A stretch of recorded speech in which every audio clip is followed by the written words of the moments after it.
Hello, everybody. I'm just gonna get my notes and get used to this headphone. So, my whole life, I've been different, and I've always wanted to be treated the same as everybody else.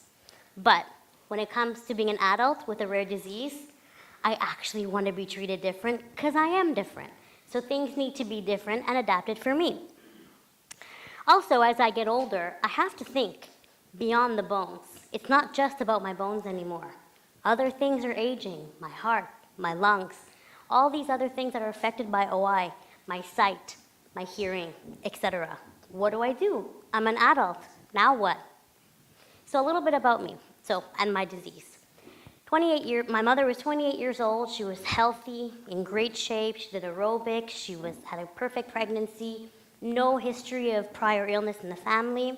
She happened to go into labor with me, and luckily for me, I was breached, so they had to do an emergency C-section, which most likely did save my life. When they did the C-section, they realized that I had multiple fractures throughout my body, skull fractures, arm fractures, legs, toes, ribs, even fractures that had healed in the womb. So, needless to say, the outlook was relatively grim. When I was born, I had jaundice and I had seizures. So they essentially told my parents that I likely wouldn't survive past several days. 2 days turned into 3 days, etc., etc. They were wrong. But they did diagnose me with Osteogenesis Imperfecta, brittle bone disease, which is a collagen deficiency which causes bones to be fragile and break frequently. So I was born in April, and they said when she's being ready to be released from the NICU, just up the hill, because I live in Montreal, there's a hospital with a big red roof that can help you. So they were put in touch with a wonderful doctor by the name of Dr. Francis Glorieux 35 years ago. He came to see me at the hospital where I was born, and he said, yep, when she's ready to leave the NICU, bring her directly to the Shriners. So in July 1983, my Shriners journey began. And they essentially helped me become who I am today. I was frequently in the hospital, in and out of hospital for fractures. I often would have major fractures where the bones would be displaced and we'd have to have splinting done. I was in traction. Especially in the 80s, medical advancements were not as progressed as they are now, so traction was something that was often used for people with OI. When I was 3.5, the doctor said, you know what? I think it's time for her to start weight bearing. However, when you have OI, at the time that I was born, there were 3 types of OI. The mildest, which is type 1, the most severe, which babies do not survive infancy or birth, or type 3, which is severe, causes short stature, barrel chest, blue sclera, weak teeth, all etc., which is what I have. And they said often because of my fractures, my bones were bowed. So when you have a stick that is kind of bowed and you try to put weight on it, what happens? It snaps. So they said we need to create rods in her legs so she can start weight bearing and increasing her strength and mobility. So for my 4th birthday, I had a body cast from head to toe, they pushed me around in a wagon, and that was how I celebrated my 4th birthday. So that was one of my first surgeries. At the Shriners, what was great is that not only did they know how to care for me, but it was a support system, and they became a family. From everybody from the custodial staff right up to the director of the hospital. You know everybody, and they know you, and they know how to take care of you. And they also know how to be that support system for the families, because parents arrive with this very grim diagnosis and they don't know what to do with their child that can break like an egg. I was brought into the hospital on a pillow. That's how they carried me around at the beginning. So I had my first rotting surgery at the age of 3.5, and progressively my bones did grow, despite the fact that my growth plates were damaged due to many fractures. But I had to have those rods replaced, and then I had physiotherapy, and everybody knew what to do for my needs and to really make sure that I thrive and become a full person. So after many, many surgeries and many interventions, I was 12 years old, and that same doctor that came to get me at the hospital where I was born said to my parents, you know, I've created a treatment. It's similar to what we give to people with osteoporosis, but now we're going to give it to children, and it's going to increase her bone density. Without even thinking for a second, my parents just said, go.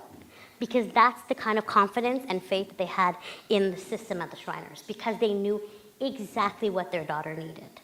So I was one of the first 10 people to receive the permethrinate treatment, which is a bisphosphonate treatment to increase bone density, as I mentioned, and immediately my life changed.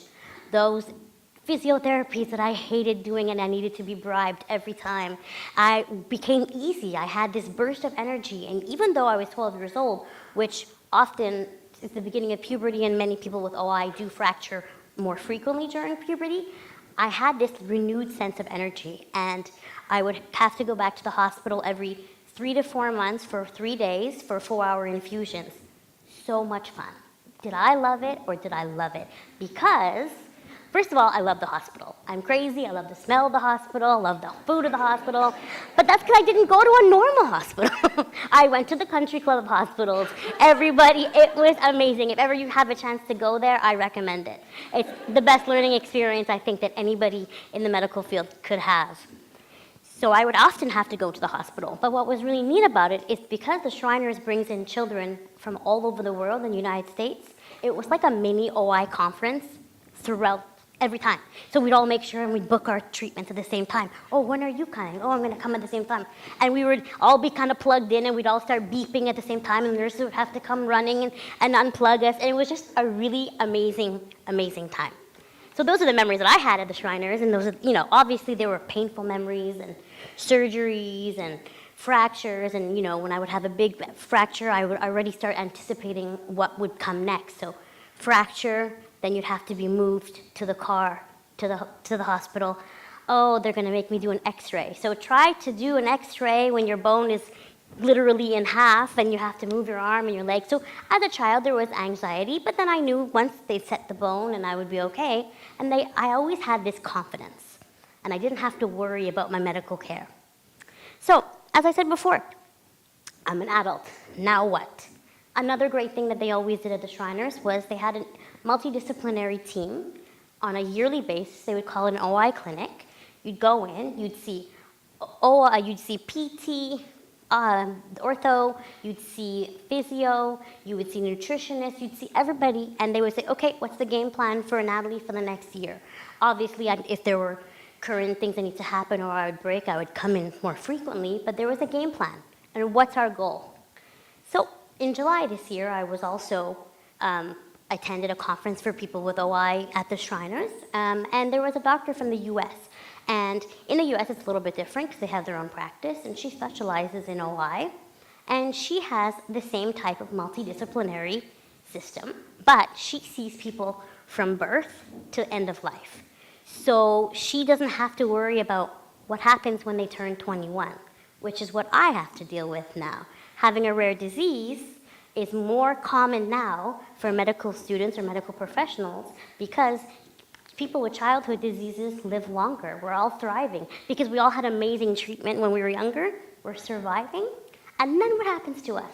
So I've had a couple instances in the adults field that have been a little tricky. I have had a medical surgery, and it was a laparoscopic surgery, and they didn't know what to do with me, and I knew I had to be put under, and so I literally had to put this big fear of them, and I said, when you put me under, you cannot put me on that stretcher and stretch out my arms because you're going to break it, but I won't know because I'm going to be sleeping. So I literally had to put the fear of God in them, and when I woke up from the surgery, from the anesthesia, I had pillows all around me. I was like, yes, okay, great, awesome, I'm safe. But I think it's really important for somebody with a rare disease. We cannot be shy. We have to be the best advocate for our own medical care. So I've always been kind of lucky and been at the forefront of this amazing medical care when I was young. So why not be part of this new generation of people with rare diseases? And you are the future, and you might treat me one day, you never know. So my hope is, I do believe a lot in the medical system. I think we're really lucky to be in Montreal and have these mega hospitals that should just speak to each other. The Shriners is literally up this 2 there's the Shriners, and the Royal Vic. Let's have a little visit to the ER at the Royal Vic and say, hey, this is what we treat at the Shriners. They might show up in your ER one day. Simple as that. Something as simple. I don't expect everybody to know everything about rare diseases, but I do expect that they are knowledgeable to some extent, willing to learn and research and don't just kind of brush it off. And also, for my responsibility is to be my own advocate. I once also went for a bone density in an adult hospital where I couldn't get on the bed for the QDR machine myself, and I came from the Shriners so silly. They would just pick me up and put me on it, no problem. So I said to the technician, can you lift me? And they literally looked at me and said, oh no, you're an insurance liability, I can't touch you. I was like, no, I'm a Shriners kid, you just pick me up, come on, under the arms, we could do it. And they wouldn't do it. So they literally made me crawl on 2 stretchers at 2 different levels and crawl up on the machine. And then it wasn't even conclusive results because they took the hips like an osteoporosis patient and not my spine. But that just goes to show you that there is definitely room for improvement, and I think days like today definitely are starting to get the word out there, and I think this is a great idea. So keep up the good work, and you guys are the future, so thank you.